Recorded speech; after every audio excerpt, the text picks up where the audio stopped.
Greetings, fellow investigators, and welcome back to our video podcast, Into the Darkness, where my friends and I are playing the Call of Cthulhu role-playing game. I'm your host, Thom Raley. The scenario is The Occulted Light. It was written by Lucya Szachnowski and Gary Ockham. I am the keeper of the arcane lore, and this is the second version we have run. This is episode 2. Our recap will be given by Julian Arba as his character, David Bard. So without any further delay, let's continue our journey into the darkness. Julian? Thank you, Thom. Yes, my associates and I were having a good research in the Corbin Library when we met a Moira Brooks who was interested in genealogy. She had received a cryptic letter from her father and asking her to look into her family history. We being a little bit curious as to what this family history might be and the connection with some rock that was mentioned, we inquired if we could assist her in her research, and she was happy to have our assistance. Miss Brooks let us know that there was some ambiguity to her history. Her grandfather, Winston Brooks, is apparently adopted, and she's unsure as to where or whom his parents were, and was very interested to find out what she might know. We took a trip with her to her grandmother's house, Joy Brooks, near Innsmouth, and found it to be a very interesting place, Innsmouth. And as we arrived at the house of her grandmother, we noticed, especially Edward, that we were being followed or observed by someone at a distance. We were ushered quickly into the house by Miss Brooks and were allowed to have some tea and to browse through and search the attic for whatever we might find about her lineage. Professor Mew was able to discover some very interesting financial documents related to regular payments, large payments, over the course of 20 to 30 years, starting in about 1839-ish. Maybe silver, maybe not. We're not entirely sure, but it is very curious as to why they were receiving such large sums of money. We also had some more interesting conversation, Bruno, especially with Granny. And I believe we learned that her mother, Peggy, boy, the names and family is just very hard to keep up with, actually. And I can see why Moira is very confused, but Peggy apparently had been, her husband and son perished, and according to Grandma, in a bus accident, which seemed quite improbable. But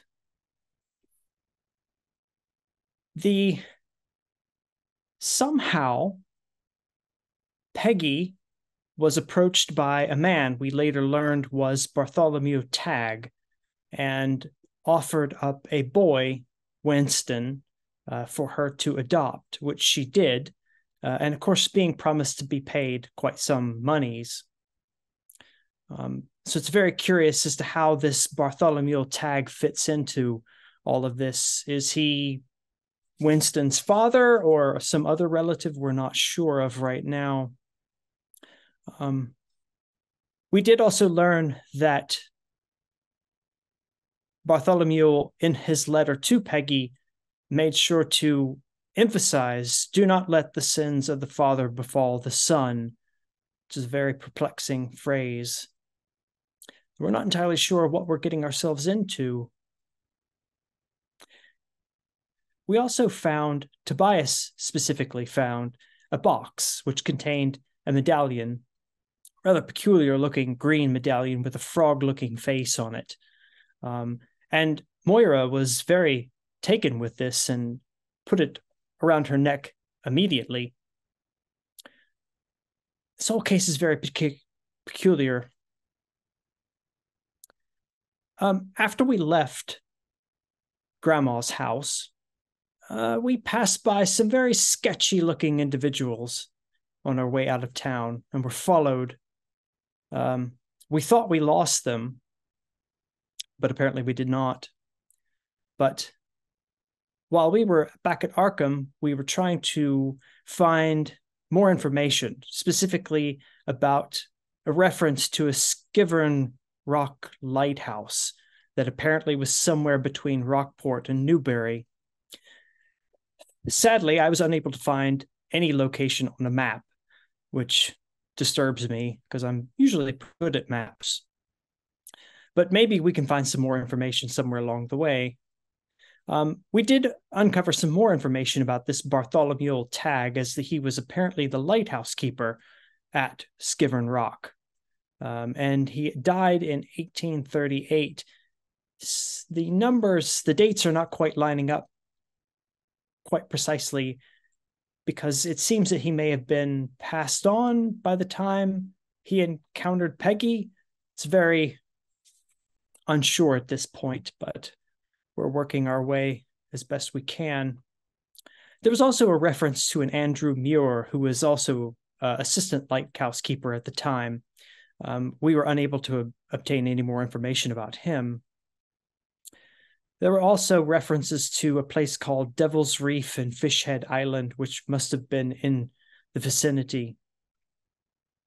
So our plan is to venture to Kingsport with the intention of attempting to ascertain the exact location of Skivern Rock, and maybe we can find out more information about who Winston was, where did he come from, who was this Bartholomew Tagg, and what was his purpose.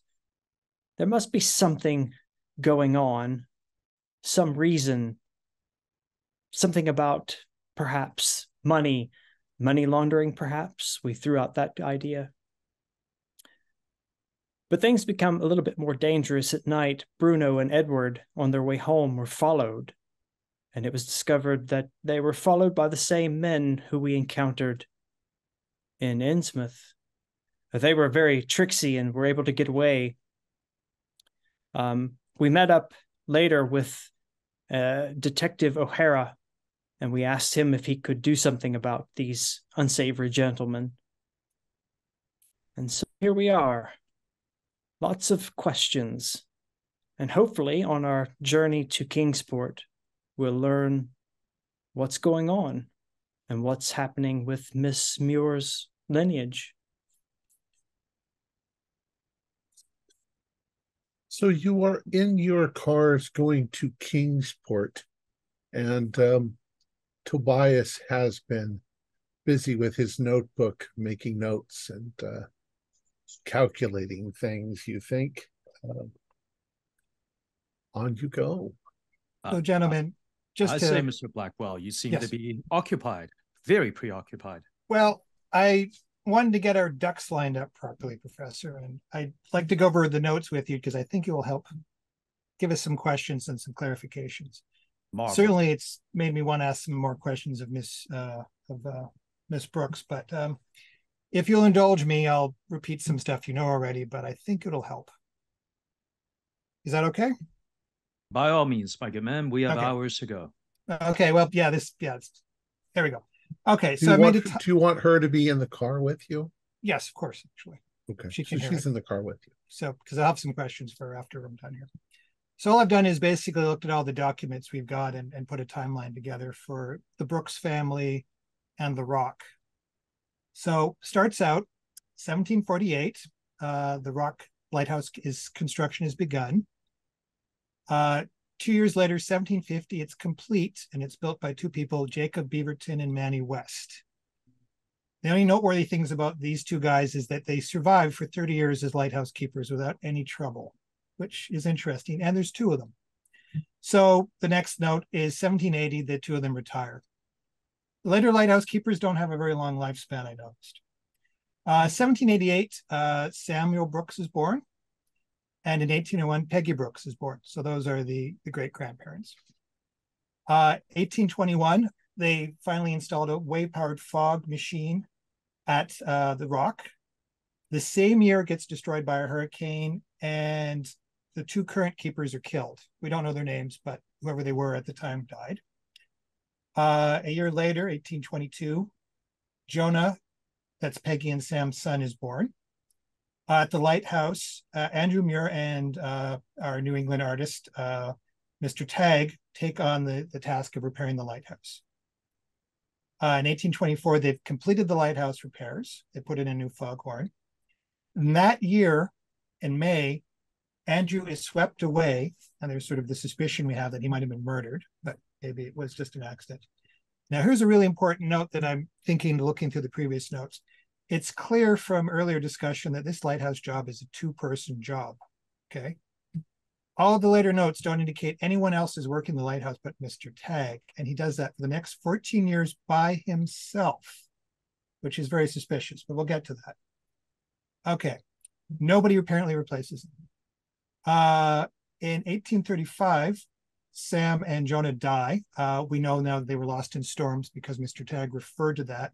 Given that they were at a fishing village, of a dad and his son getting killed in a fishing accident is completely plausible. I don't think there's anything necessarily suspicious about that.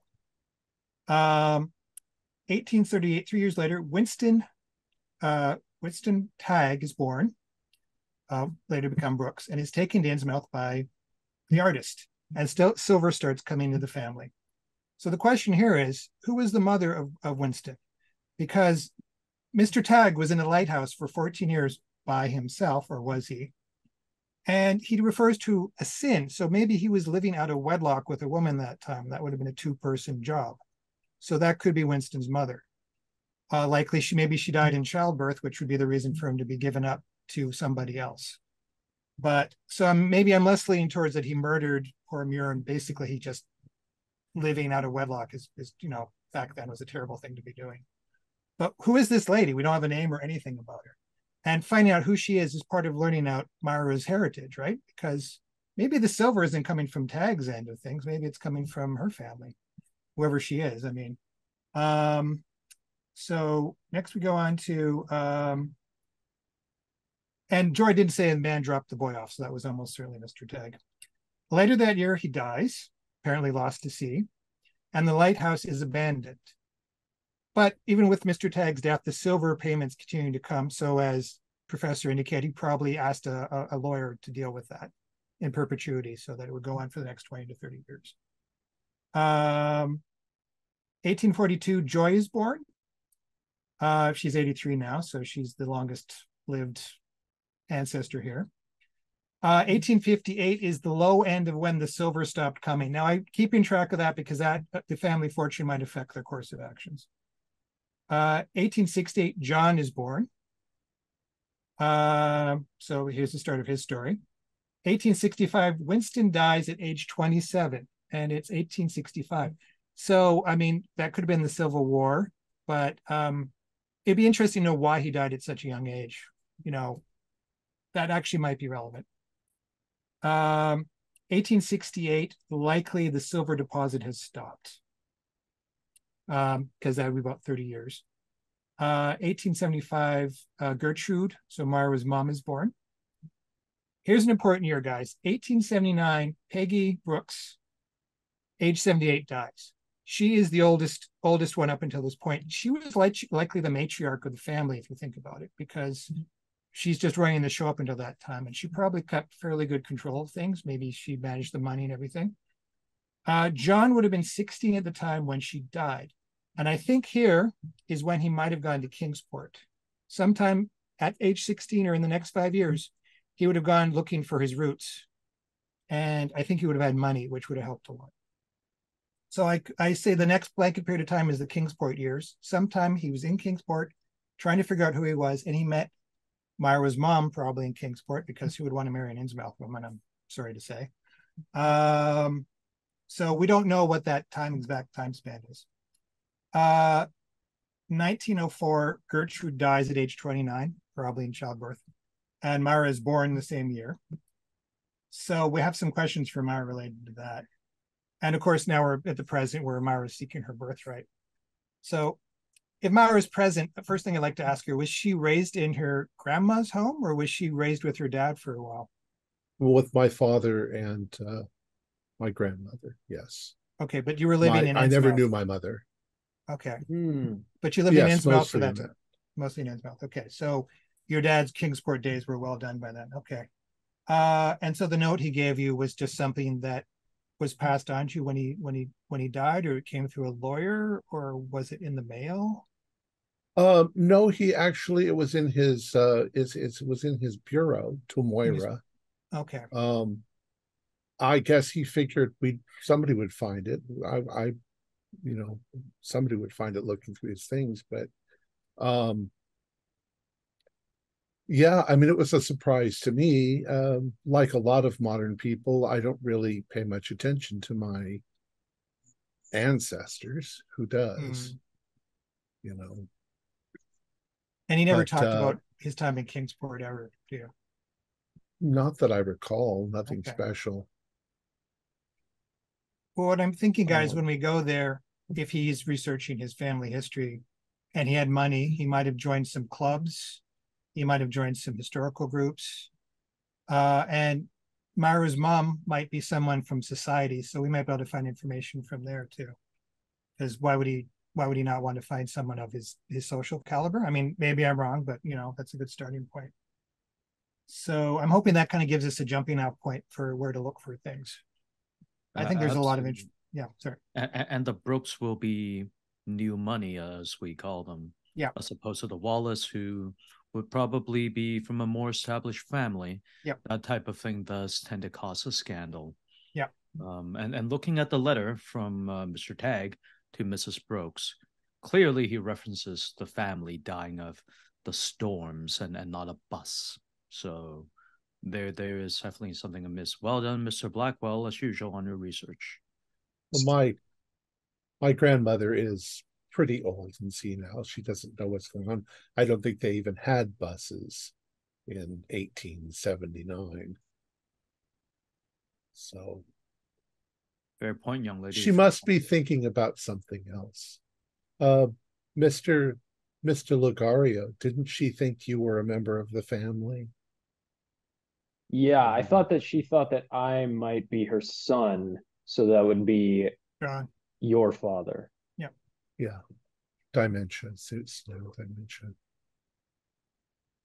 We should also look into the hurricane that allegedly destroyed the foghorn, because hurricanes usually go noticed by many people. I mean, again, if we want to locate this island, it would probably be a really big area, but maybe it would help us. Hurricanes and nor'easters, this is the land of, so every year there may be quite a few strong winds and hurricanes and nor'easters. And it's a hard life on the ocean. I think we followed the path of the hurricanes in 21. Remove the places that are not around this coast. It should allow us to, correlate region to search. All right. So on your drive, you arrive in Kingsport after about an hour. Kingsport, unlike Arkham, is it's a coastal town. It's a fairly large one. There's a large university, though not as prominent as Miskatonic or Harvard or Yale. There's also, you notice an unusual prominence that's made the town, at least locally, famous. A large jutting rock that sticks out from the mainland up into the sky, and quite a ways, off into the coast. There's a legend about it that has often been circulated around, that sometimes at the right time of day, at the right angle, being at the right spot on the coast, it looks like there is a house right out on the very tip of this prominence. And some people have claimed they've even seen lights on in the house, but nobody's ever climbed up there. It's a sharp jutting rocky crag that nobody's ever climbed out onto. At least nobody's ever claimed to have climbed out onto it. Well, if we weren't already occupied, that would be an interesting one we can do. They refer to it as the strange high house in the mist. But it's an old legend. So as you pull into the town, it's a fairly substantial town. Where are you going to go?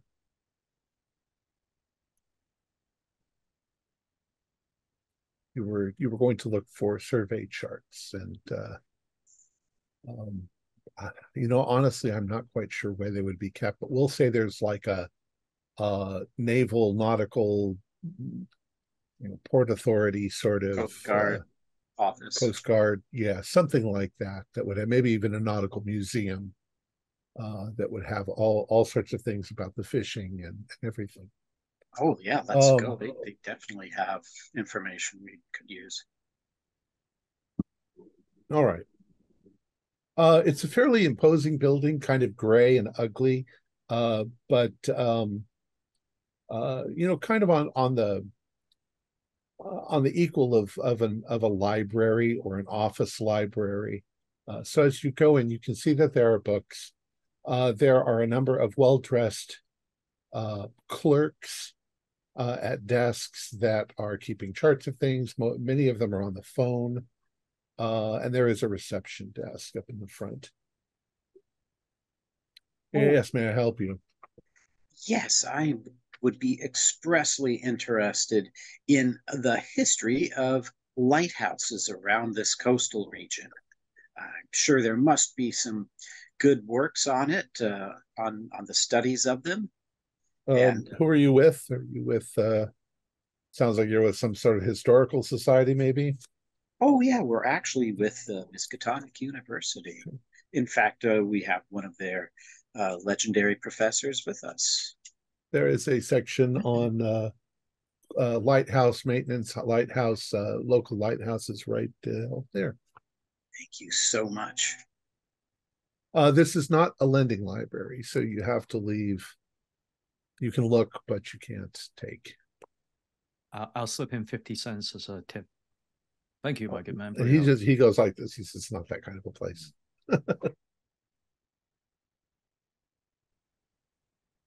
All right, so you go over there. And because you asked for lighthouses, there are a number of things on lighthouses. Now, if you were in a regular library, there would be some nice picture books and things like that. But in this case, there are mostly manila-bound books that have blueprints, and they have, construction manifests and all sorts of things like that. Do a library roll for me. Yeah, looking along the dates, so we could yeah, that would be great. So we can zoom right in. There we go. Oh wow, 007. Nice. But wait a minute. Let me make sure my library use isn't 5. Yeah. Okay. No, that's a hard pass. That would suck, wouldn't it? Yeah, that would be. All right, you begin looking. There's not a huge line of books in this section. You sort of go through them looking for, historical by date.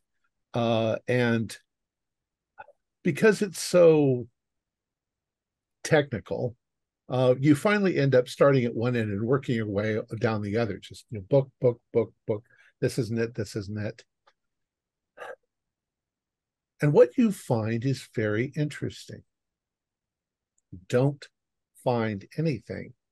What you find is a gap where information on that particular area is simply not there. Like, and the pages torn out? Or well, no, the books are all there. They're all put together. But it's as if somebody either pilfered or never took records of that area, but you're sure they would have taken records of the area. It's more like a missing book. You can see here on the coast, and here's a lighthouse, and then skip, and then here's a lighthouse, and here's a lighthouse. And the span of lighthouses are both north and south of the vague vicinity we're looking at? Okay, yeah. All the way up and down the coast. Got it. Okay. So I'm pointing this out directly to everyone around me that this is incredibly peculiar. I mean, it's like it was purposefully left out. Let's ask the guy. You know what they say about people who see negative spaces? Well done. They're psychotic. Is this negative space? Is this negative space particular to like 2 points, between 2 points on a map? Can we narrow it down like that? Yeah, I think I know. Yeah. Basically, you could say that the records seem to disappear just north of Innsmouth and begin again south of Innsmouth. But that gap right there is missing. But this doesn't make sense. They must be hiding it somewhere. I demand to speak to their manager. Well, if you speak to the clerk in charge, he'll be distressed that something's missing, but and he might be able to try to begin an investigation. But not a lending library, so there's no record of who took it. Yeah, he has no idea where it would be. I wonder if it was John. This makes no sense. I mean, we've seen lighthouses in the vicinity. We know they exist, but it's clearly not there. Well, perhaps it's been mislabeled or put in the wrong spot. There's another section over here that has all of the sea charts, all the way from New York down to where? Quite a ways south. There should be. Does anyone want to bet $5 that that chart is not going to be found?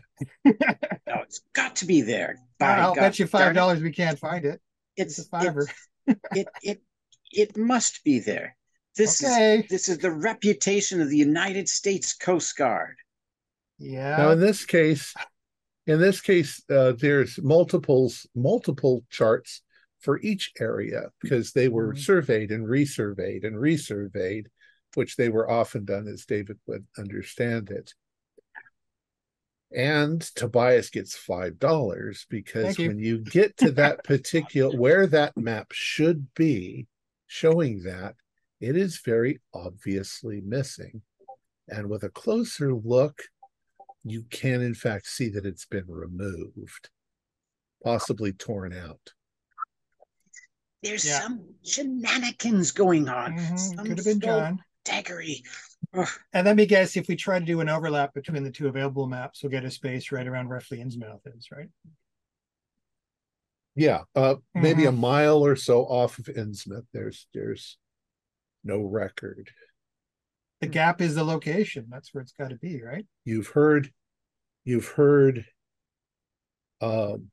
references, at least one reference to Skivern Rock in another document, and there is no Skivern Rock that's on the maps.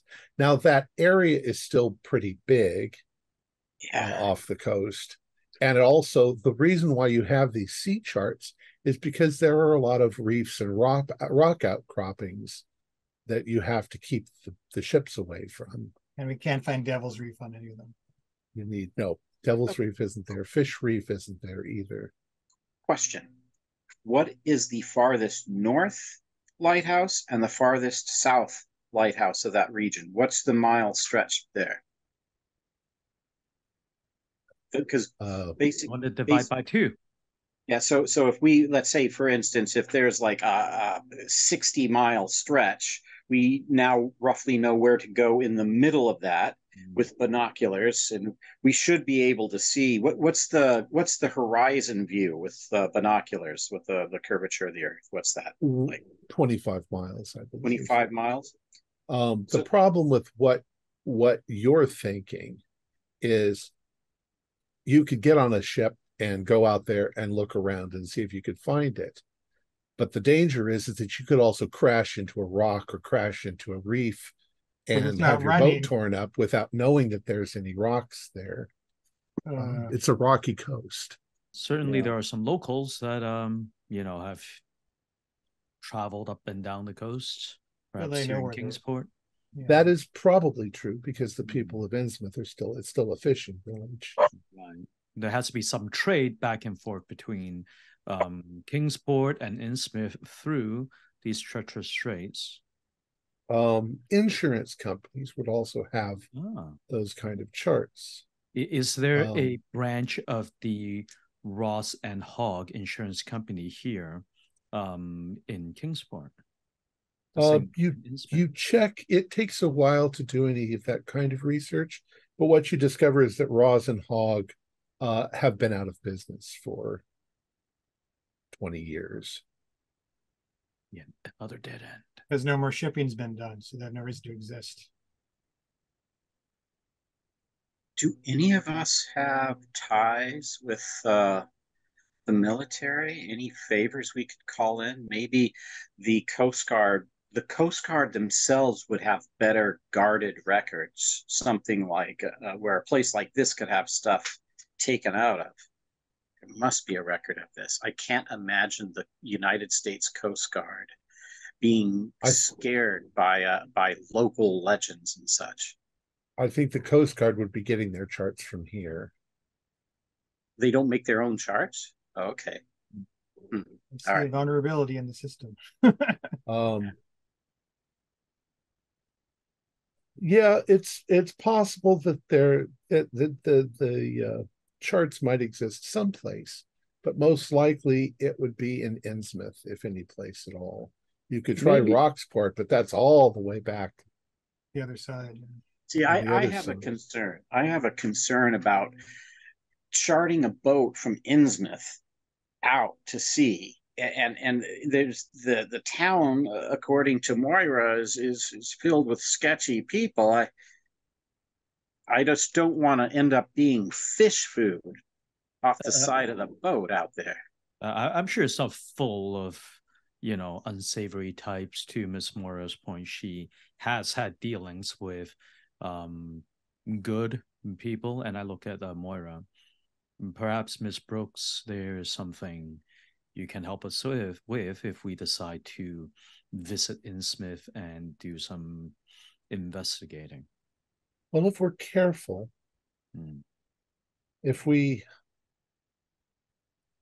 pick the right time of day to be there, when the locals maybe are asleep or not wandering about, I'm almost sure that the old Ross and Hogg insurance building is still there. I wasn't aware they were closed, but I've driven by it. Also, I'm thinking there's one fellow I do know. I don't know him really well. His name is Dewey. He works on the docks. He's a fisherman. And I don't think he's affiliated with anything dark or dangerous. He seems like a simple man. I think that he's a foreigner. He's not from Innsmouth originally, and I've never seen him, act in judgment towards even the people that live there. He just does his fishing, and we might be able to get him to help, but he'll still need a chart. If we don't have a chart, then we're in really dangerous territory. Oh, like a chart where the danger, where the rock out, right, where the rocks are, where the channel is, and well, we've got to find somebody to get out there. Yeah, and obviously, if we found that chart, we could probably find where Skiven Rock is, because it would be on there. Yeah, it should chart every rock that's out there, every reef, every shallow area. Well, it seems like we should go to Innsmouth. I don't want to, but Gentlemen, before you leave town, I want to check the society papers and see if I can find any references to Myra's parents, or possibly a lady who went missing in the early 1820s who might have gotten connected with Mr. Tagg back then. Or the money obituary. Had to come from there. Even obituaries exactly. for him, yeah. Right. And Kingsport, Historical Society, I'm sure we could let's go there and see if we can find some stuff. Or even the library, you find obituaries and stuff. You don't find anything. Nothing about any of those people? Mm-hmm. Why did he come to Kingsport then? What was he hoping to do here? And I wonder, does Miss Gertrude truly exist? Perhaps it's a fake name. My mother, Myra says. Moira? Of course she existed. Exist. How would I be here if she didn't exist? Yeah. In that name, do you happen to know where she's buried? Did your father ever talk about that? I'm pretty sure probably in the Innsmouth cemetery, but I've had no compulsion to go there. I didn't know her. And yeah, she gave birth. She died giving birth, but her last name was Wallace. And there are no Wallaces. There's no famous Wallaces in Kingsport, though, in the papers that could connect. Maybe there are, but there's a lot of Wallaces. It's not that uncommon a name. Just like Brooks isn't really an uncommon name. Yeah. Brooks. And no scandalous disappearances of socialite ladies back in the 1820s or anything. Yeah, that would be really hard to research. Yeah. Seems That'd like be days of research. all signs point to break an entry. That too. It always comes back to that, doesn't it? So Miss Moira, you mentioned there are times of the day where it is less conspicuous. Do you refer to the mornings or the evenings? I would check the tides. Uh-huh. They're going to go out at high tide, the fishermen. I would say either very early in the morning or late at night. And there are certainly areas you'd want to avoid late at night, the wharfs and the places like that. There's quite a few taverns. They don't really care about prohibition in Innsmouth much. The police are probably their biggest customers. Oh, yeah, the prohibition was people drinking beer. It's terrible. For shame. Well, shall we make a evening visit to the Ross and Hogg insurance company?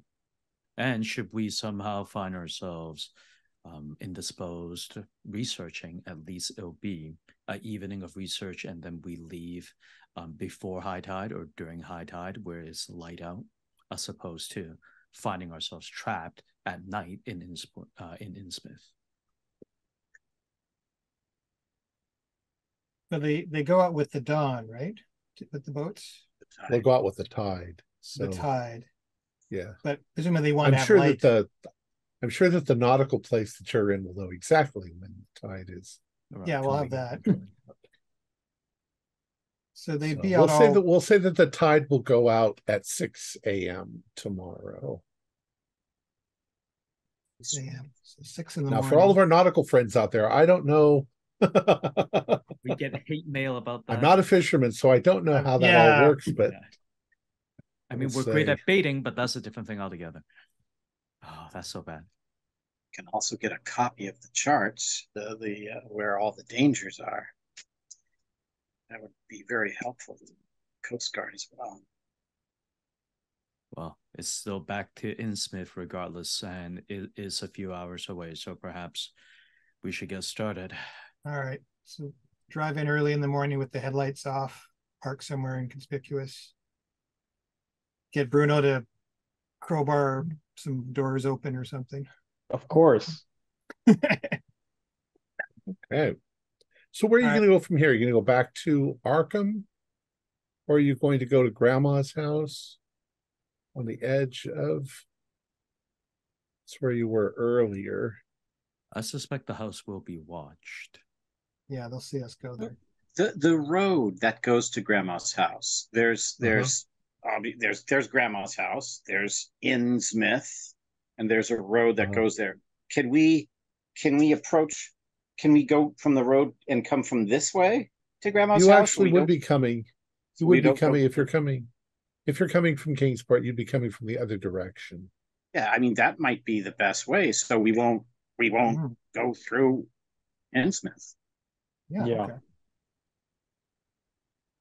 And plus, there's no way they could ever detect my 1919 pickup truck.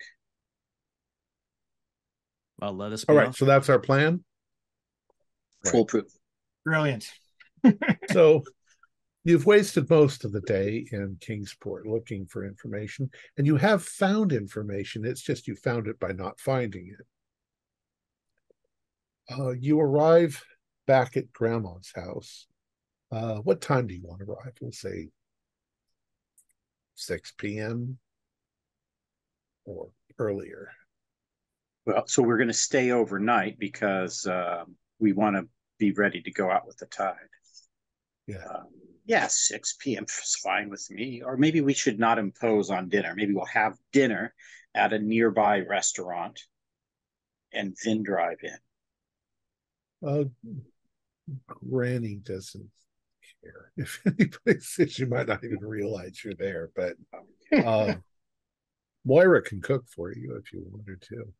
Oh, I am packing the 38. There's no way. So you're going to threaten her with your 38. No, not for dinner. No, cook. No. I'm thinking Here's my ham.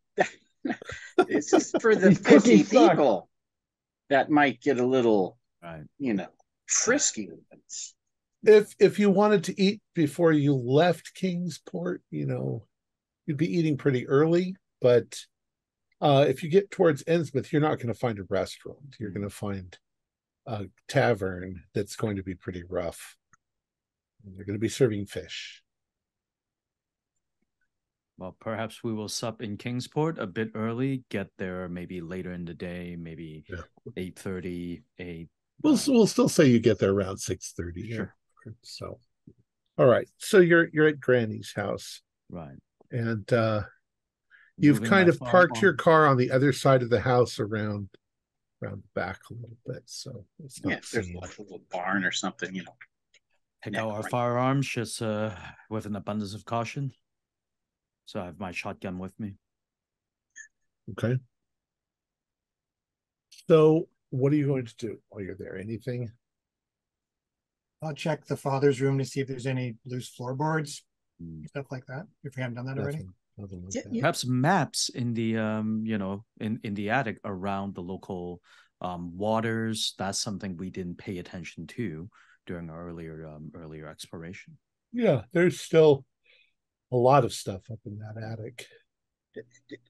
When we were there before, I was mentioning I wanted to look for like the father's journal or any notes that he took, but I don't think we ever got to that. Is that a possibility? Or well, you didn't find anything then. Once again, there's still so much stuff upstairs. You could keep looking through it and finding old photos and trying to piece together more about the Brooks family. I'll roll a luck roll for that. Luck roll? All righty. Here we go. Watch this. Ooh, an 18. Wow. 2 rolls when my life will be on the line. That's fail. But right now, that is a oh darn it, I don't have this down. So that's 65, 18. It's a hard. That's a hard. Yeah, it's a hard pass. So you don't find anything in the way of maps or charts of the ocean. What was your question exactly? I was looking specifically for material that the father had worked on, whether it's a journal, a chart, a list, letters of concern, anything that was his. You find a fair amount of correspondence back and forth with people that he might have known. but nothing that really gives you any more insight. You do find pictures and acquaintances and things, that all these members of the family have had over the years. Once again, nothing really substantial. There is definitely a general aversion to a lot of the local Innsmouth folk. Even in Innsmouth, they have that kind of, standoffishness towards the locals.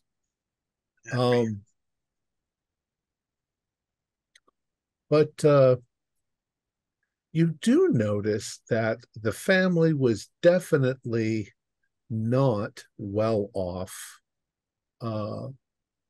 until Winston joined the family, in which case they started receiving these substantial amounts of money, all of which, all of the ones that you can trace back are coming from the Bank of Innsmouth. So something was set up there.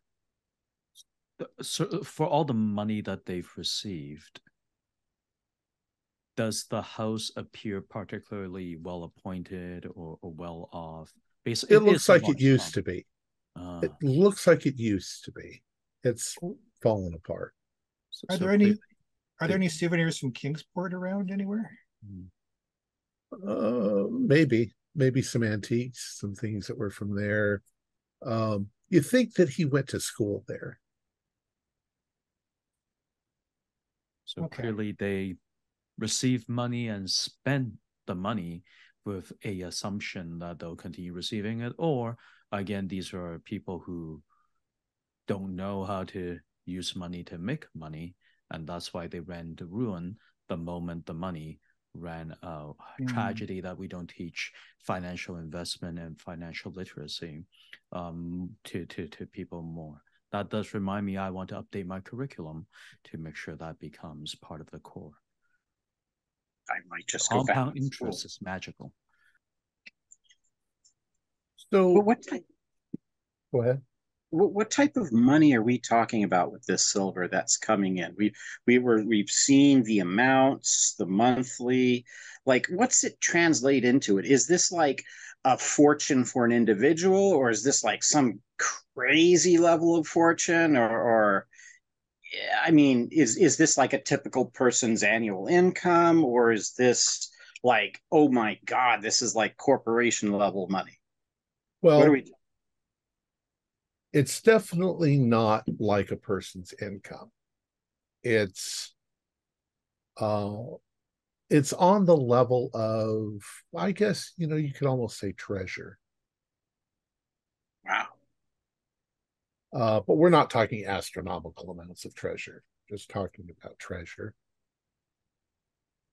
So like maybe like $10 million or something, or yeah, the equivalent of today's money. In today's $10 million. Yeah. You'd be set for life type thing. But not you and your children and your children's children. It would eventually, it would dwindle if not managed properly. And this happened within the past 100 years, if less, right? 60, 70 years. So clearly there is severe mismanagement, or perhaps they were swindled out of some of it with, we hear these stories a lot. Family strikes wealth, all the relatives show up, and the wealth goes away, unfortunately. Well, see, now this is what really, this is bizarre. Now, I can see, okay, here's a child, and with the child, here come, some money to take care for them for their future level. But this amount of money this is so much more than that. And it doesn't look like the family that it's coming from were, railroad tycoons or oil tycoons. So something's fishy here. Am I missing something there? I think you're absolutely correct. We know there are no silver mines nearby. We do understand there's a smelter in the middle of town, and all of this, wealth is in the form of silver bars. Hardly a common, medium of barter. Would a Spanish galleon or something have that kind of wealth in it if it sunk in the area? Could someone have recovered it? Spanish galleon is, what's that, 1400s? Well, I mean, that was the silver trade was from Or South there's America. pirate ships from Pirate ships. 16, So there could have been 1700s. a pirate treasure hoard that was. But like, silver expires, especially in the water. oh, it does. Oh, I see. Didn't know that. I believe so, right? It tarnishes. It right? it does deteriorate. If Gold it was does recovered, it Yeah. could be recovered. It could be found a long time ago and recovered somewhere. Maybe this just came to my mind. I'm just throwing things out there. Maybe it was recovered and stashed in Skivern Lighthouse. In Skivern Rock. Yeah. Skivern Rock. Oh, maybe where the rock was built, there was a pirate treasure buried there. You're right. Yeah. And then somehow they found out it was there, and maybe that's why the first guy got murdered. Maybe that's why they stayed there so long. Because they had access to the money there. Yeah, you know what? That's possible. Not And implausible. you believe the child is receiving these payments because the Bartholomew felt guilty about murdering the father, and therefore I think Bartholomew is the dad. Because if it was the other guy, the child would be much older because he died 14 years earlier. So the child would have to be at least 15 at that point. Bartholomew is the father. Yeah. So he would be the father who the sins of the father is referring to. And it was either murder because of this treasure, or as I said, I think he had a lady with him in the lighthouse. It will be interesting to see if Tag, as a name, is a recognized one here in Innsmouth too, if we have the chance. Oh, did we check? We should have checked in Rockport or not Rock, Kingsport, or their Tag was known there. Shoot. In the university stuff that he's got, because he went to college in Kingsport, is there anything with like signed signatures, like people when they sign their yearbook type of stuff? I'm looking for like the mom's name or anybody like that. Like maybe he met her there. Do a luck roll. Okay. And also, I want to know what his major was. What is he wasting his money on? No luck. Philosophy. God, really? No. Yeah, you don't find anything. Yeah. Okay, so it gets later in the evening. Tell me what you're going to do. Gentlemen, not that I am the suspicious sort, but with what happened to dear Mr. Coburn and Bruno here, young man, last night, perhaps it might be safer to, how do they say it, set watch and make sure someone is around to make sure ruffians don't, harass ourselves or the two ladies. I was just thinking that, and also to kind of keep a peeking eye out at our vehicles. Absolutely. They're not like, messed around with. Perhaps then in pairs, 3 sleep, 2 awake, 3 sleep, 2 awake. I shall take first watch if anyone wants to accompany me. I would be glad to, Professor. Excellent, Mr. Coburn. Describe what you're going to do. Are you just going to all sit on the couch in the living room? Are you going to walk outside around the building as you go? Are there porch lamps so we don't have to sort of carry our own lanterns and, basically draw attention? Sure. Yeah, okay. We'll say that there's a lantern outside. There's no electricity, so they'd have to be oil lamps. Right. Can we see our vehicles from the house? Yeah, you kind of tucked them behind the house, so they're pretty well hidden. Okay. I'd still like to be able to take a glance at them to make sure, no one's messing around with them. And it'll be loud. Like I imagine the night is rather calm, so any car would be very audible from a very far distance. The muffler is not invented yet. I didn't know that. Right.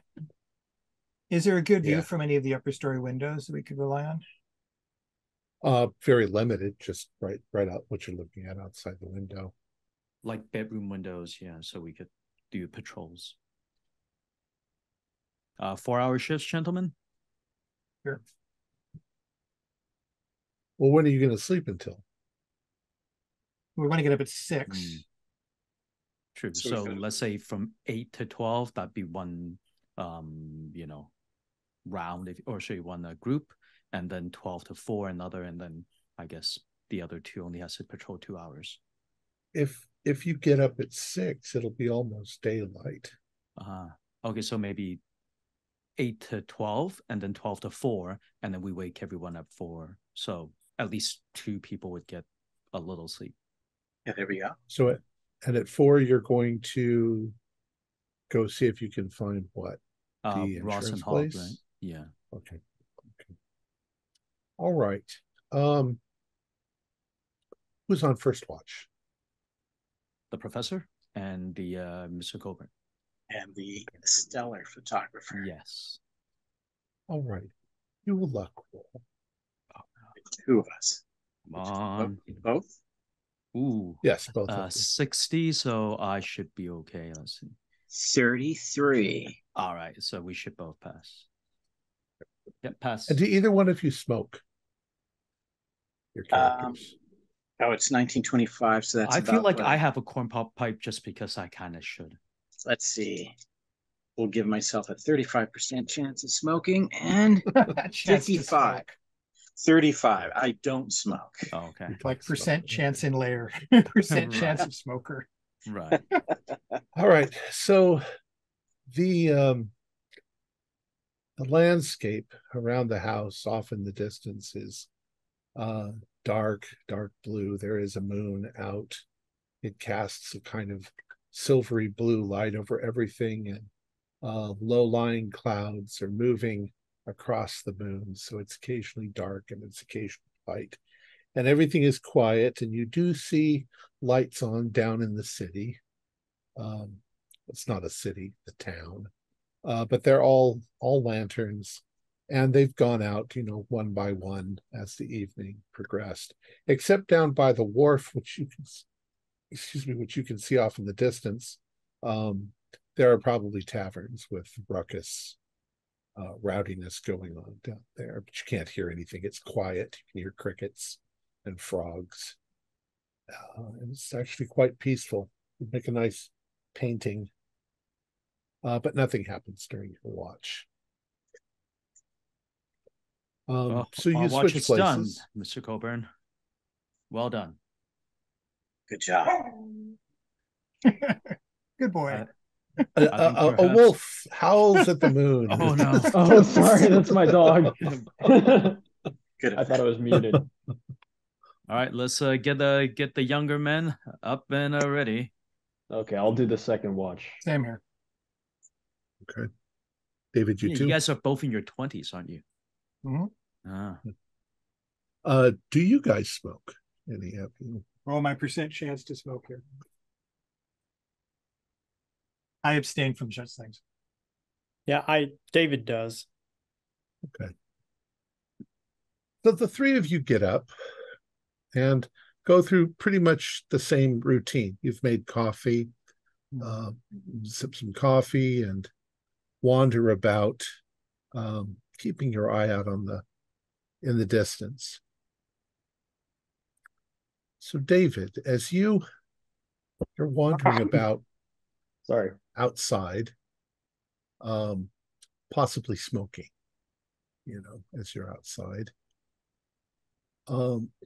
you come around the back side of the house, and there are some tall lilac bushes and things that are there. And as you turn, I'm assuming that you guys are spread out as you're on your little walk around the property. As you approach there, a voice comes out of the darkness right there, and it says, You really should not trust that woman. And there's a match that lights, and there's a man standing there who lights up a cigarette. He's quite startling because you haven't really seen somebody with the Innsmouth look. Oh, wow. You really, really shouldn't trust that woman. She's a devil. She's a deceitful woman. Does he have the same voice? No. Yeah, it sounds like that. the voice from the car. He says, you don't know what you've gotten yourself into. She is a very deceitful woman. You should get rid of her. Why did you follow us into Arkham? Because I think you are in great danger with her. She will betray you at the first chance that you get. What proof do you have of that we could use? There's another one of you. Mm-hmm. What proof do I have? The woman Yes. shot me in the back. Oh. And what were you doing to get shot in the back? You'll have to do a persuade for that one. Okay. Look. I won't tell you that I am above revenge. I want that woman dealt with. She is a snake in the grass. I will spend the 2 points of luck to pass that one. Well, what she'll do is first she will lie to you. She will get you on her side. She might even get you alone and fuck you to get you to believe her. And then she will betray you and shoot you in the fucking back. What story did she sell you on? Yeah. What did she ask you to do? Never mind about that. She's a snake. I have my reasons. Listen to me. You want to sell us on your view. You got to give us a reason to believe you. Yeah, we're going to need some in the market, proof. I will pay you $1,000 money, just information to bring her to me, and then I will deal with her. What do you say to that? I say I'm going to need some proof. Woman. How much is her life worth to you? You don't even know her. I'll pay you $1,000. I'll pay you with gold if you want me to. Where do you get gold from? Never mind that. Well, I want to see the money, so I know you're good for it. You bring her to me, you'll see the money. Yeah, I'd ask for half up front, Bruno. You really want to take the chance? If you betrayed me, then you would be on my list, and I have ways of getting take rid the money, of Bruno. people. I don't think you have any ways because you can't get a hold of her. She's in there. Just go kill her if you're so big. Don't torment the man. No, if you're sincere, give us one piece of information. One piece of information to prove that she's lying to us. Something we can verify on our own. He unbuttons his jacket and his sweater, and he undoes his tie, and he goes like this, and you can see the bullet hole right through his shoulder. It's an exit wound, right? Yeah. And so he says, this is where she shot me. Now, when he does that, I would like you to do a sanity roll, because the man has fucking gills on his neck. Oh, shit. Jeez. That is failure. Yeah, if you fail, do 1d4, because if you've ever heard about the Innsmouth folk, you're suddenly confirmed in it. I made it. You think that it might still be just a genetic flaw, Pass. like webbed fingers. Pass. And just take one if you... Now listen, you bring her to me, bring her to this address, and he gives you the address. And he says, I will reward you if you do it. If you fail, then there will be consequences. And he puts his cigarette down to the ground, stomps it out, and walks off into the distance with his hands stuffed in his pocket and his jacket pulled up. You learned that in the cinema. Well, And he Bruno, doesn't quite walk either. He kind of hops a little as he hops, literally yeah, hops. not quite, but you'd think he had a gimpy leg, except that maybe not.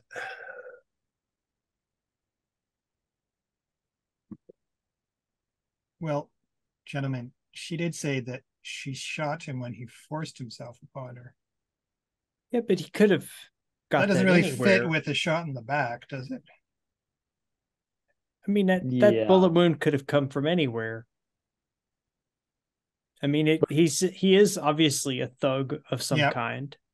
So, I mean, did the wound look relatively recent, or had it healed over? No, it looked pretty healed, but you don't know what these people heal like. So, I mean, it could have been in the last month,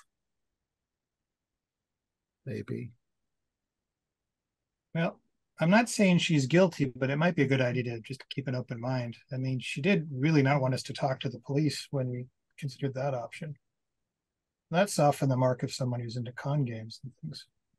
One thing that you do find almost impossible to believe is that she would fuck him. Yeah. She'd have an iron will if she could do that, which would make her incredibly dangerous. Like if she did, I'd say she was an unstoppable force. And I would say, yeah, I'm not dealing with her.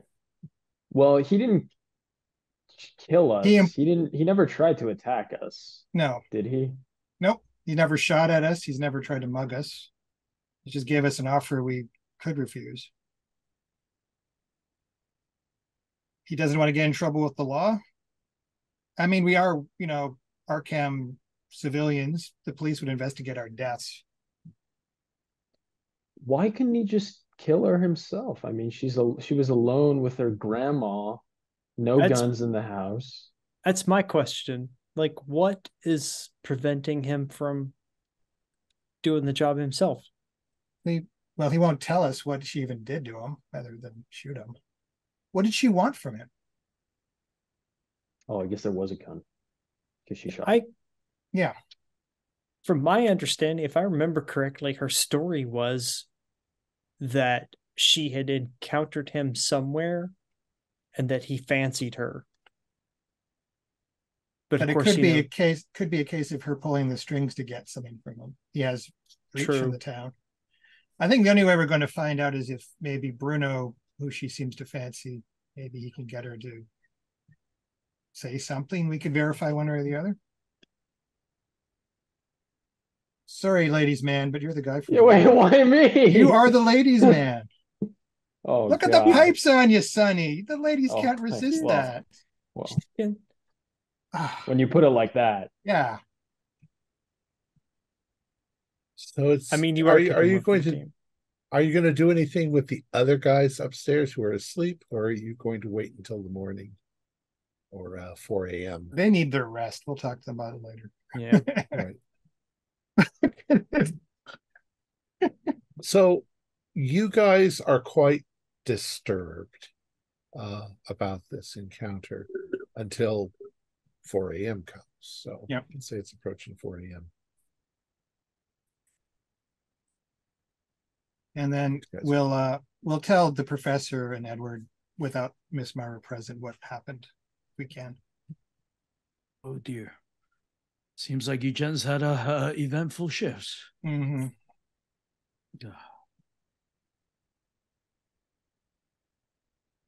What are your thoughts? Oh, Mr. Coburn, please. I'm spooked that they're sneaking up. What was he expecting to do? Like he's trying to buy us. That's it. Well, he ran into you. If he had maybe. I think he knew we would be here and wanted to talk to us. He didn't bring his thugs. He didn't threaten us in force. He wanted a conversation. It wasn't a confrontation. He's the most hideous man I've ever seen in my life, but that doesn't mean he's wrong. Yeah. And you said he showed you a bullet wound, but I agree with you, David, that, it could have come from anywhere. But Moira herself admitted that she shot him. She did.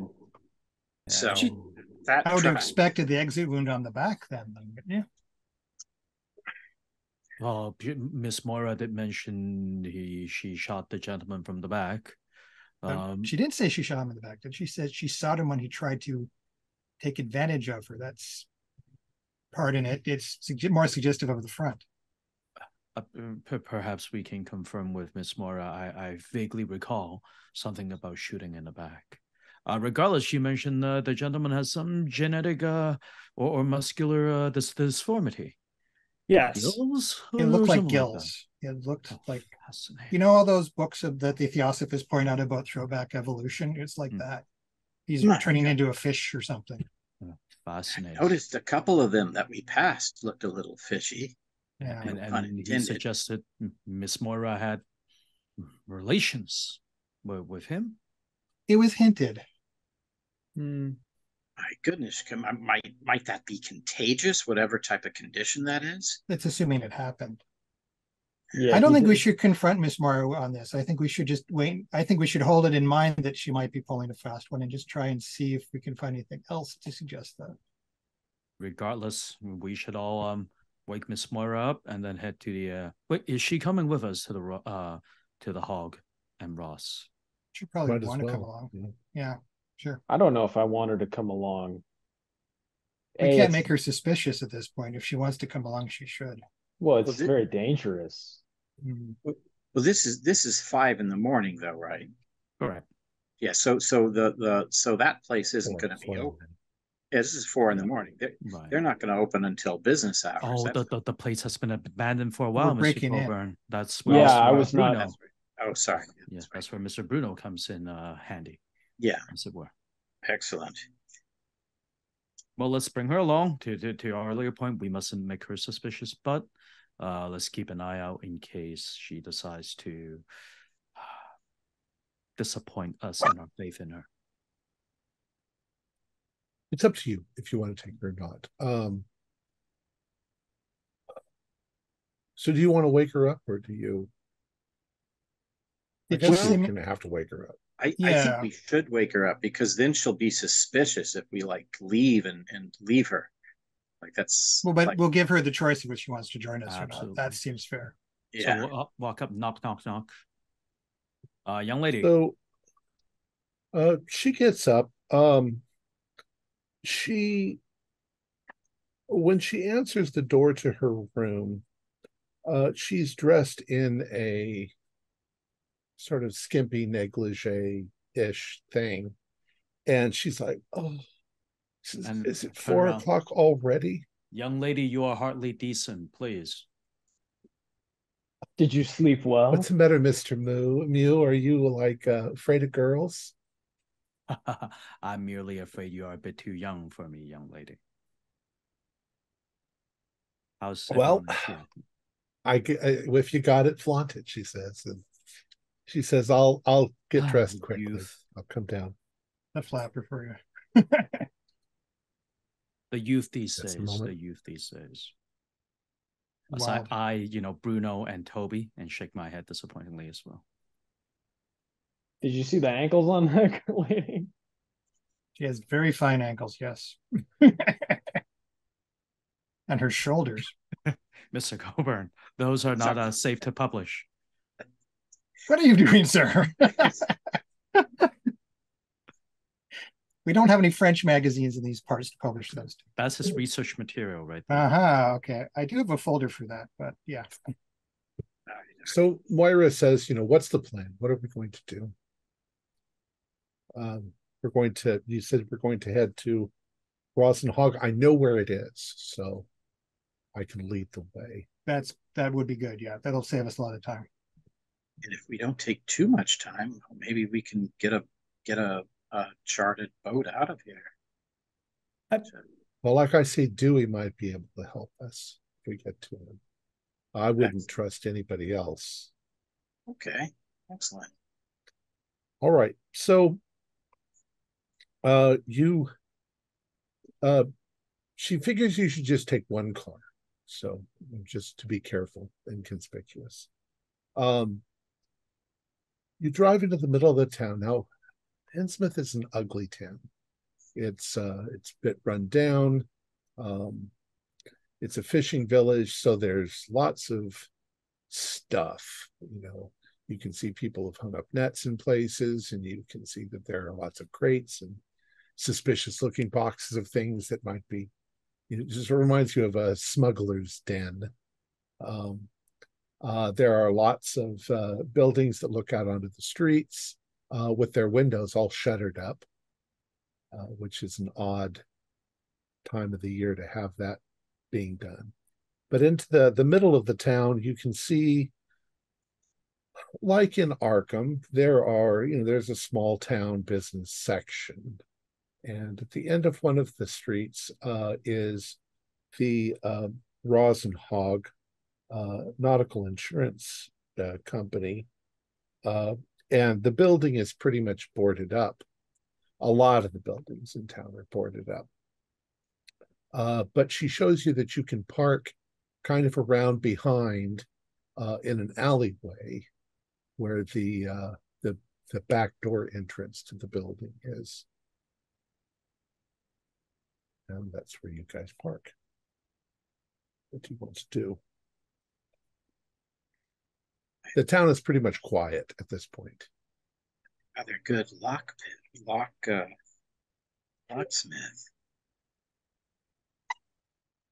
Probably going to be prying boards is what we're going to have to do. That might be noisy. I'll take out a crowbar. Well, there might just be a padlocked door, maybe. We could try that.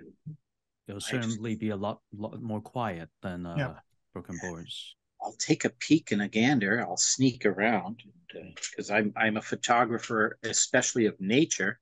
So I'm adept at sneaking around and taking pictures and such. Yeah. Maybe one day paparazzi. Depending on you have practice with Miss Moira, so clearly. Depending on All right. how they did the nails, I could probably take them out quietly, I think. Oh. Well, you don't have to take the nails. There's no nails on the door, but there are nails on the windows. Yeah. Did you want to try to pick the lock, or did you succeed? Sure. May I? Is there something to pick? Yeah, the back door. Oh, nice. Watch this. It also doesn't look like a particularly sturdy door either. Edward is a man of many talents. Ooh, 14. Oh, Wow. that's Wow. a wait a minute. Yeah, that's a success. That's a hard success. Okay. It's an old-fashioned lock. It's got, it's kind of that have the big keys, and it's pretty easy to pick. He's you picking pick it with clicks. a carving knife. Yeah. Right. A knitting needle and With his gun. Oh, Jesus Christ. All right, so you open the building. It's obviously been abandoned for a long time. There are ample cobwebs everywhere. There is a dank, papery, musty sort of smell about the building. And the back door is partially blocked by what seems to be a fallen over bookcase, but you can easily push it sort of out of the way. The door makes a very loud creaky noise that sort of echoes through the building, and you guys slip inside. It looks like when the building closed, most of the stuff was kind of left where it was. Maybe they thought that at some point they'd come back and reuse the furniture, pick things up, but they never did. And so most of it is just kind of musty, rotting. The wood is damaged by, wormholes, and there's damp rot here and there. There are lots of books or very similar to the nautical place, just manila bound volumes that are on shelves. And it's dark. It's dark in here because the windows have been boarded up. You can also see that a lot of the windows are broken. They were probably, you can imagine that they were broken by boys with rocks before they finally just boarded everything up. What would you like to do? And what are you looking for? And how how are you going to? You got a lantern? Lit a lantern. Yeah, I'll just off with the two panels on the side, so you it can just direct it, bullseye or whatever. Yeah. Right. Okay. Let's look for Skivern Lighthouse. I mean, they must have insured it or something. start looking around. I put my dice away. How bizarre. I had my dice out when I started playing. That's mysterious. Absentmindedly put my dice away. Uh-oh. All right. So you guys are looking around.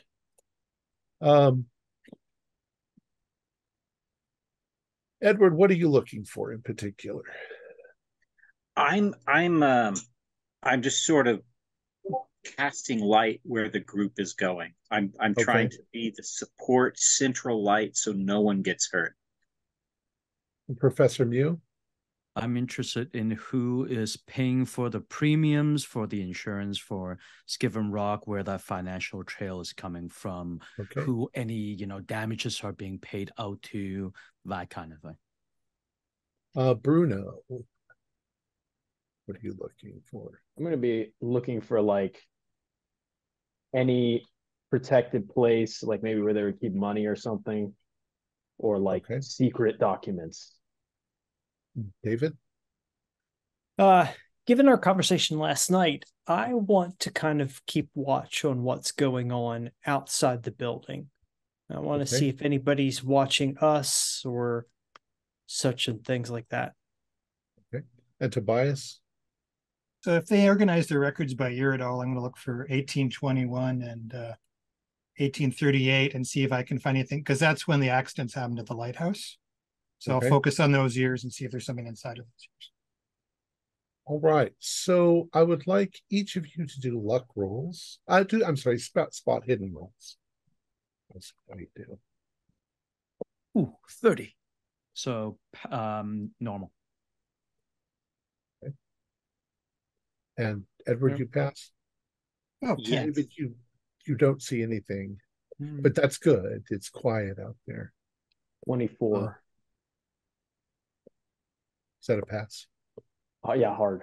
Yeah, I got a hard and I could get an extreme for 2 luck if it's worthwhile. Okay. 44's a hard. Wow. Eagle eye. Tobias, you and Bruno walking around looking for things. You turn a corner, and when you look over against the wall, there are shipping charts that are on the wall. They've been posted up. When you get over close to them, you realize that they were glued onto the wall, so you can't pull them off. But there in the middle is Skivern Rock and Dead. What was the other ones? The Fish Rock and Dead Man's Reef or whatever. They are right there on the wall. You can see clearly that they're intact, although they're a little bit worm-eaten and moldy in places. You can try to pull them off, but you have to be very, very careful, or they will just deteriorate. Or you could try to copy them. Yeah. Maybe. Well, we have camera first, but we could try to steam them off. Maybe if we wouldn't be able to boil. There wouldn't be any electricity to boil water with. Steam, yeah. Yeah. Could we cut them off? No, you said it's glued right to the wall? They glued it to the wall. The glue's not in perfect condition, but you'll have to see if you end up ripping them up. What kind of wall is it? It's a wooden wall. Could I saw the wood out, maybe? Get the boards out, you mean? Saw a hole in the building? I mean, I don't know. Wait. Before any physical damage is done, if someone could hold the light back, I could take a nice picture of it. And then if anything goes wrong, then we can. All right, okay. Oh, there we go. Wait, one more, just in case. All right, okay. Say cheese. All right, excellent. Yes, there we go. Too bad it'll take you 2 days to get that developed. At least we haven't. Yeah, we're gonna have to wait a while. So how did you want to handle it? Do you want to try to pull it off? You do now have pictures of it. Let's try it. Yeah. Who's got a delicate hand in our group here? That might be the best person to go for this. Who's got the highest dexterity? Ooh, I got 60. 65. Ah, anybody better? No, not better. Plus, I have- Edward has a big knife and a knife sharpener, so he can Now, that very was deftly. I didn't have any picking tools as props, so sorry. I'll tell you what. Go ahead and roll your dexterity. All right. And I won't say anything about, is it 005? Wow, it works. Even better than Bond. So with your knife and flicking away behind the paper, you're very, very carefully removing it without doing too much damage to it. Professor Jerome, you begin to look through the books looking for for insurance information. And you rolled pretty good. You find something that looks very odd. Insurance claims specifically concerning Skivern Rock. I sit here, gentlemen, and then I sort of start relaying the news. It seems that around Skivern Rock, every 2 to 3 years, there's been constant repeated shipwrecks. From 7 to 20, 30 people. Many people have been lost in the period between 1825 and 1835. And perhaps that is the triggering event that led to the creation of this particular lighthouse. I bet if we were to trace the specific ships, we could probably identify the routes, normal trade routes, and also identify where Skivern Rock is. How is that possible, though? If so many ships were wrecked there, you would think that the Coast Guard would have clear records of this. Absolutely. There's no way something this dangerous could have gotten ignored, to your point, by both the local authorities and also federal agencies. Yeah, I could see one shipwreck maybe, but this is, good Lord. Right, and by 1824, it should be repaired already, and it continued. Yeah, no, this was during Mr. Tagg's watch. Exactly. All this was why he was working the lighthouse. Am I wrong in saying that the foghorn never? Sorry, my dog. It never got working. I thought it broke after. Oh no, it was fixed reinstalled by 1824. So I'm not wondering, Mr. Tagg was okay. Was he couldn't be wrecking ships? How we could get silver by wrecking ships? That doesn't make sense. Depends on what kind of cargo they were hauling. The Daisy Lady, the Leopold, the Marguerite. Well, what your insurance thing should say what was on board the vessels, right? Correct. The type of ship, because Type you of know goods. they didn't lose. These aren't big ships by any means. Looking at the number of crew lost. I'm wondering how many survived and what their stories would be afterwards. Well, maybe nobody survived. I mean, Right. if he was deliberately wrecking ships and had people helping him, this is not unknown. I mean, this sort of thing has happened in England, for example. So I'm going to look for insurance testimonials, right, from if there are survivors or whatnot, again, to support the claim that it sank around that area. So is there anything related to that to talk about what they saw, where the merchandise? There are a number of documents concerning some of this, but they've all been damaged. They're water damaged. They're rotting away. It could have been a scam too. I mean, somebody could have been putting poor ships with crap in the hold, listed as having valuable cargo, paid off this guy to do the wrecking, and then they collect the money on something that wasn't there. What if he turned off the light? Yeah, and that's why they crashed. Yeah, he did. He let it happen. So he's talking about his sins. It isn't that he murdered. Well, maybe he did. Yeah. So right. Whatever else we believe about Mr. Bartholomew Tagg being the lightkeeper at that area, clearly is not one of them because he has not been particularly effective in preventing wrecks. I think that is all we can conclude from this information. Yeah, Right. I have a question about something Tobias said earlier. You had mentioned that this was a two-man job, Yeah. working this lighthouse. And Andrew Muir died in 1924. Yep. There's 14 years of just Or one guy. 1824. One guy worked there for 14 years. Yeah. So I mean, it could have been happened when he was asleep. Yeah, I mean, what if Andrew didn't die? I mean, what happened to him? I mean, he had to have gone somewhere. I mean, if it's a two-man job to run this lighthouse, how did Tag do it by himself? I think he had somebody who wasn't Andrew. I think it was a woman. They never found the body. Yeah.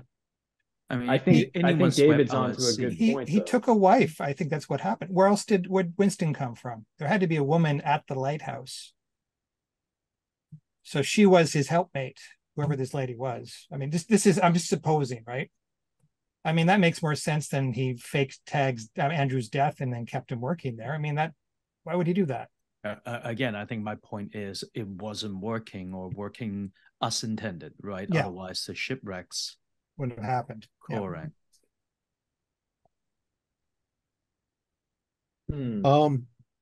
David has joined you and he's discussing this with you.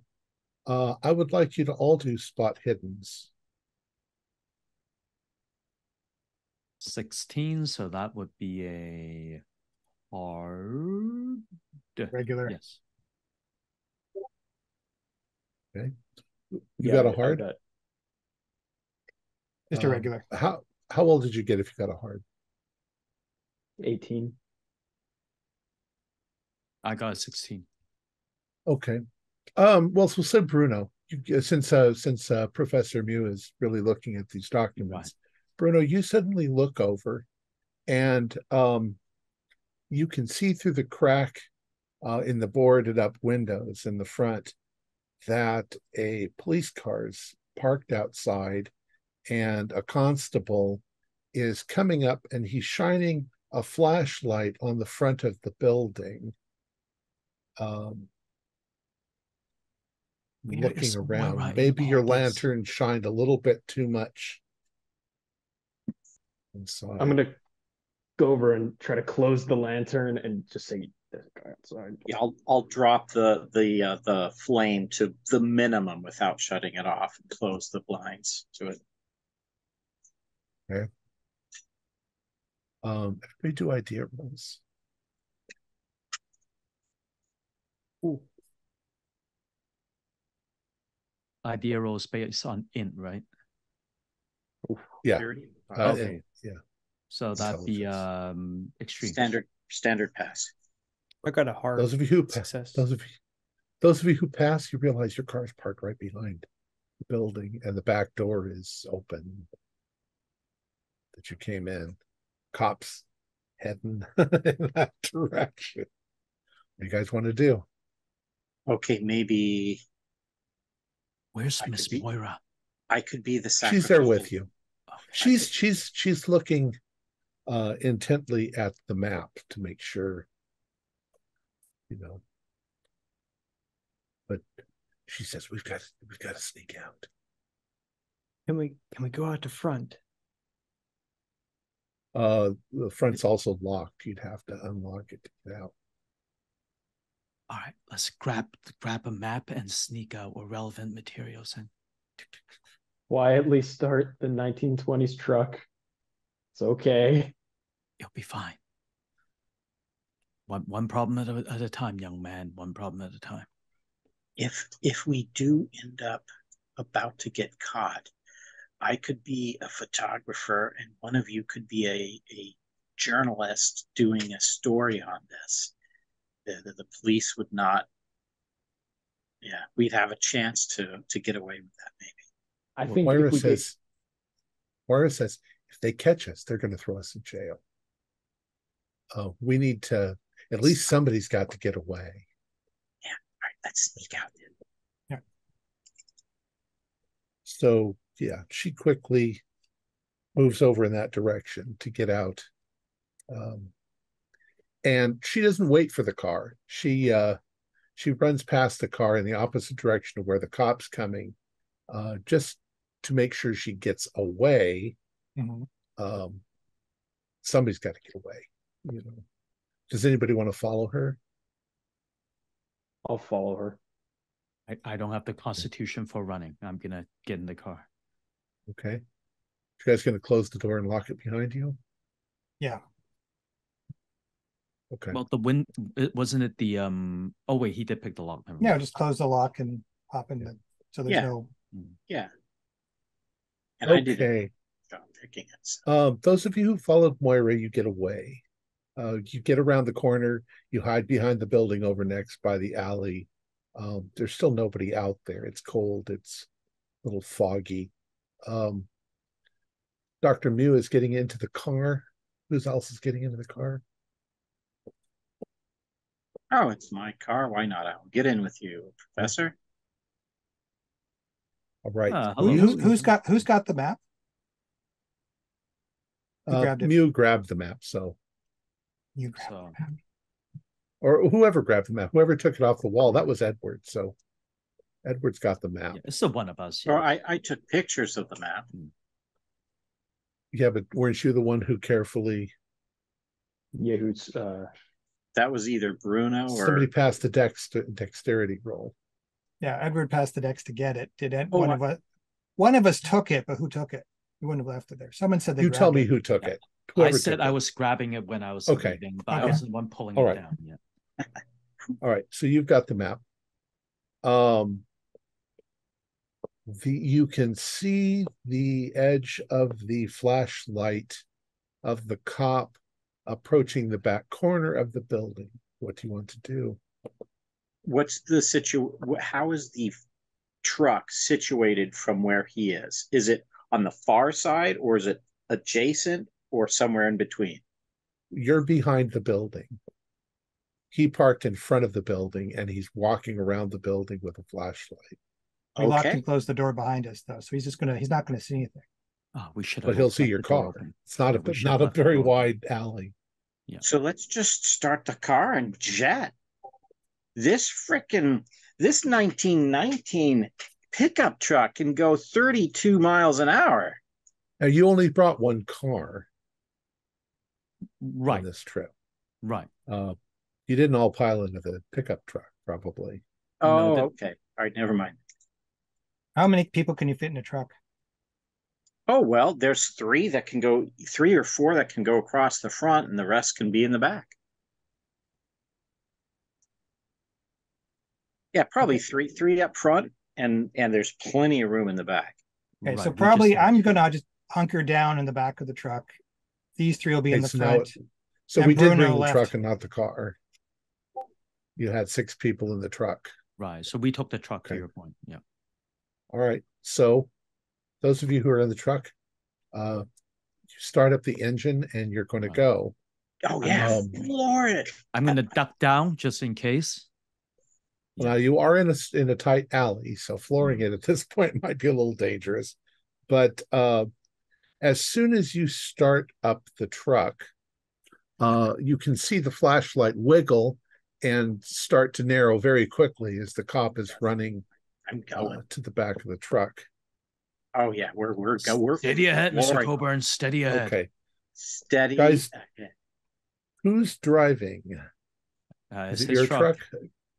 Ed, do a drive roll. Yeah, I literally call shotgun while holding a shotgun. So okay, or Bruno? Did you jump in, Bruno? No, he's with the lady. No, Bruno with the lady. Okay, all right, here we go. Okay, I'm spending 10 luck to make this work. Okay. You hit the gas pedal. The truck lurches forward. Everybody holds on. The cop runs around the corner and puts up his hand and blows his little whistle, his police whistle. But you clear the end of the alley and you turn the corner and you drive down the street. And you can see that almost immediately the cop stops because it's like, oh, geez, there's crime in Innsmouth.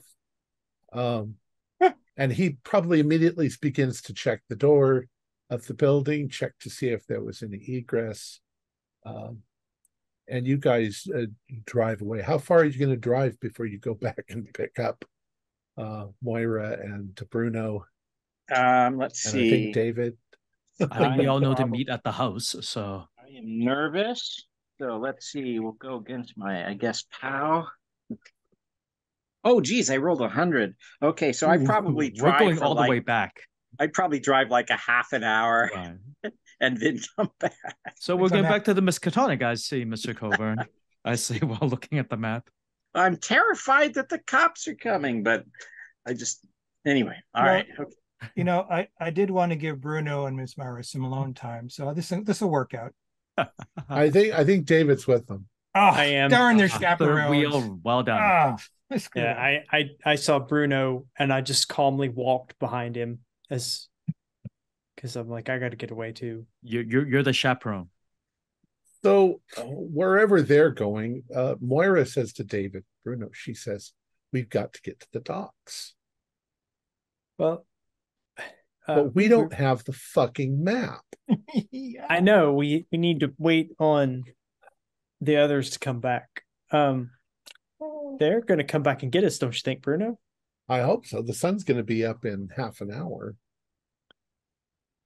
Okay. They better come and get us. This Yeah, we have to go back. yellow-bellied bastards. I asked Maura, well, what's the address of the dock? Just out of curiosity. He just points at the docks. Oh, That's like right there. I don't know. Yeah. But Innsmouth is kind of like this. You know, there's cliffs up here. The house is up on the cliffs. It slopes down to the ocean, and there's houses all the way up. So you guys are kind of like halfway up the hill. But it would still be quite a walk to get up to the house. It might take you an hour to walk up to the house. Yeah, worst comes to worst. It would take you half an hour to walk up to the Moira's house. We'll just wait till tomorrow and then go tomorrow.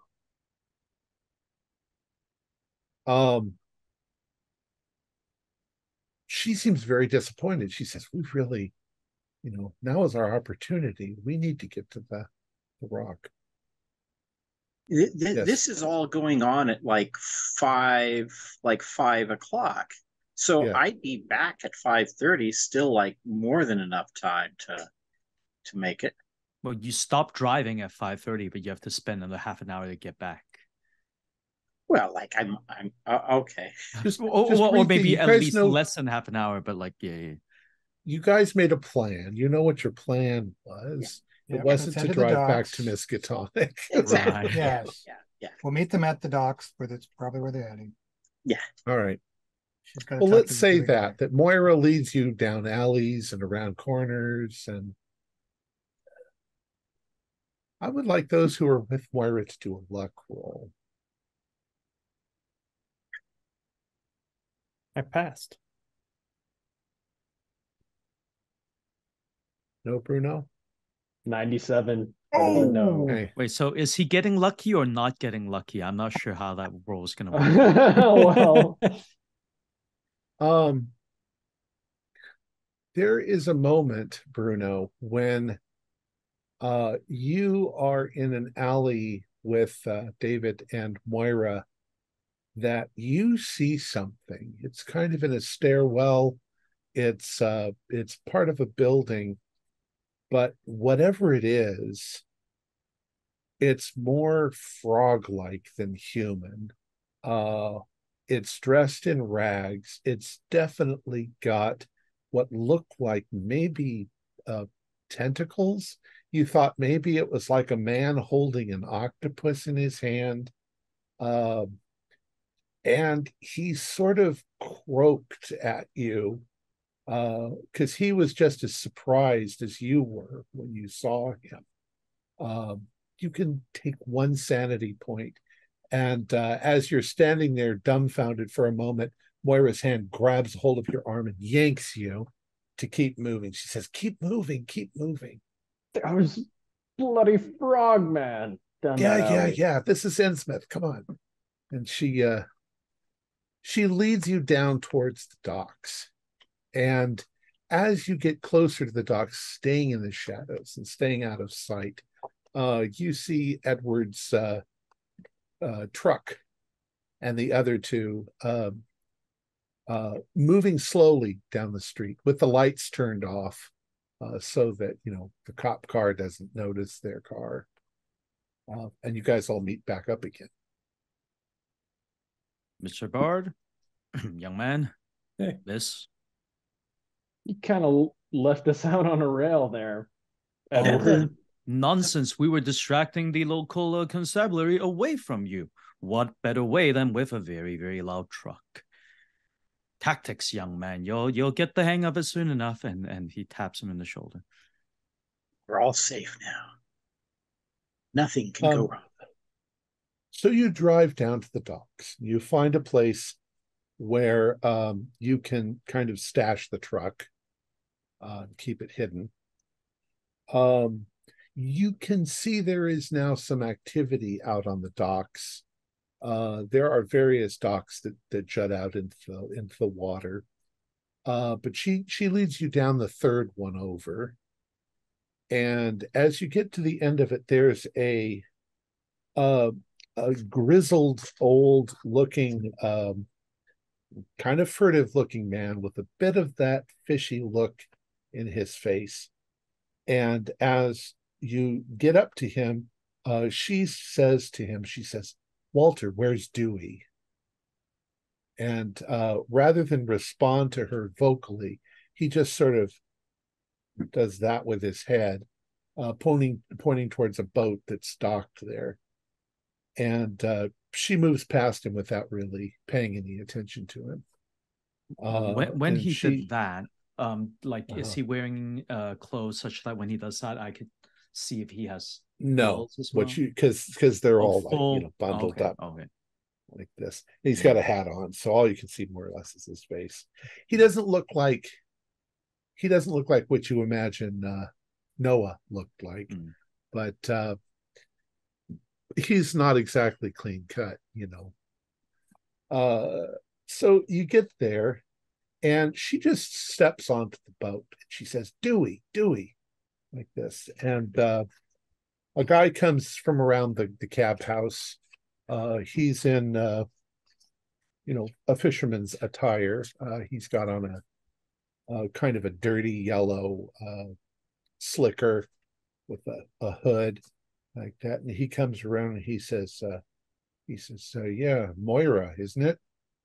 And she says, yeah. Now, this guy looks human, but he's got a really heavy accent. Maybe he sounds kind of Polish. He says, so what do you want? And she says, we need you to take us out to an island. And she shows him the chart. And he's like, why do you want this? Is a dangerous area of the water. What do you want? And she's like, just take us out there. And she hands him a $20 bill, or probably couldn't find a $20 bill, but she hands him $20. And he says, so good. This is my day for fishing. Well, you want me to take you out there? It's a dangerous place. I don't think that we can land there. It's very dangerous. She turns on the charm, and oh, come on, Dewey, like this. And you do get this now feeling that charm is a weapon that this woman uses if she needs to. She turns it on, and after a bit more conversation, he agrees, fine. He says, but I won't be able to, land there. And he yells, for Walter. He says, Walter. He says, what are you doing? You come with us. We'll need 2 people. One to watch the boat, and one to row these people. Shake, does his thing, and he gets on the boat too. The weather is, there's a light sprinkle It's coming down now. It's cold. He says, everybody get on board.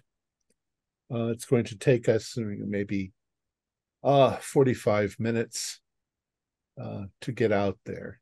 And we have to be careful, because there are rocks all here and here, here. And you all bundle aboard the boat. And after a few minutes, you notice that there are other fishermen getting into their boats and stuff like that, all of whom look way more fishy. Dewey might make the comment, if you say something to him, how can you work here in this place? And he says, what do you expect fishermen to look like but fish and frogs? So tell me, Mr. Dewey, what do you know about this region beyond that is dangerous? Any stories, tales? All fishermen and seamen have tales. He says, I'm not much of a talker. And he's like, points on the chart, and he's like, there's good fishing here, good fishing here, but we don't go to this place. It's very dangerous. Lots of rocks under the water and lots of reefs. And you, Mr. Walter. And he just sort of looks at you. Yeah. Neither one of them seem very friendly, but Dewey at least seems a little more normal. And off your boat goes into the choppy sea. It's misty and it's foggy, and the water is kind of rough, and the sky is dark gray and cloudy, and there's a light rain coming down on you. And that's where we'll end it for tonight. And pick it up next time. Our players included Billy Chong, Troy Lehman, Stuart Lively, Max Meltzer, and Julian Arba, with myself as the keeper of arcane lore. We have a Discord server where you can chat with other members, you can set up private games, you can learn the finer arts of gameplay and game mastering. We provide audio-only versions of our shows free for you to download from Podbean or iTunes. If you'd like to help support our show, please visit our Patreon account. Just $1 a month helps us a lot. Like, share, and subscribe to our channel, and punch the bell icon for updates on our latest shows. And leave us some comments. We enjoy reading them and answering any questions you might have. This is Thom Raley, together with all the members of our gaming club, inviting you to journey with us once again into the darkness for another adventure into the universe of H.P. Lovecraft and the Call of Cthulhu role-playing game. Until next time, good luck, good gaming.